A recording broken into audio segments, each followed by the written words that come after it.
Boxing update tayo mga tol matapos manalo si Jermall Charlo. Sinabi sa post-fight interview, interesado daw siya makipag-unification kontra Janibek Alimcanala. May hawak sa Unified WBO at IBF. Basta nakataya raw ang WBC sa next fight ni Charlo. Pwedeng unification or magdepensa ng laban kontra number 1 contender na si Carlos Adams. Binanggit din ni Charlo ang posibleng pag-akyat sa 168 super middleweight. Mainit raw ang labanan sa 168 ngayon at gusto rin ni Jermall makisali sa matinding bakbakan.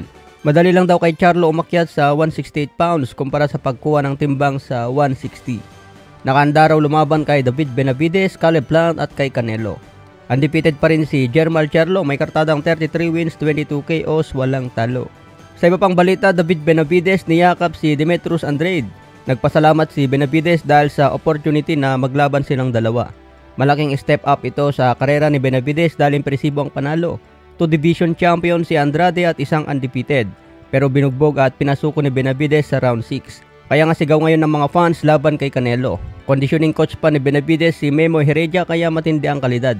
Marami agad ang nagsasabi na kayang tanggapin ni Benavides ang power shot ni Canelo.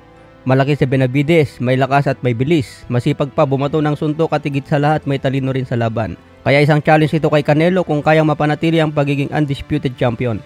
Bata pa ngayon si Benavides, edad 26. Habang tumatagal mas lalong kumukunat yan. Samantala sinabi rin agad ni Benavides kung ayaw pa rin lumaban si Canelo at patuloy ang pag-iwas sa kanya.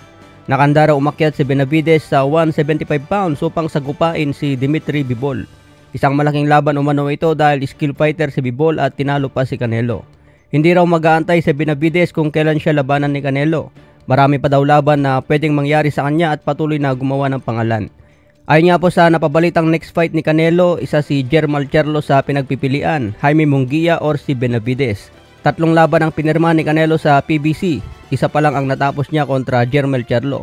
May 2 laban pa siyang natira sa PBC promotion. Kaya abangan po natin kung isa dyan si David Benavides. Sa iba pang balita, Naoya Inoue pinakita ang unang drug test sa kanya. Malinis daw siya at walang problema, kaya nakahanda na sa December 26 kontra Marlon Tapales. Sa iba pang balita, 17 years old na alaga ni Floyd Mayweather panalo agad sa unang round. Ito nga po si Kermel Moton na palaban sa undercard ni Benavides. 2 beses tinumba ang kalaban at natapos agad sa unang round. Ito ang pangalawang laban sa professional at easy fight lang kay Kermel Moton. Siyempre mga tol, papatabain muna ang kartada ni Kermel Moton bago bigyan ng semi-malupit. Kailangan pa i-develop ang skill bago bigyan ng malupit na kalaban.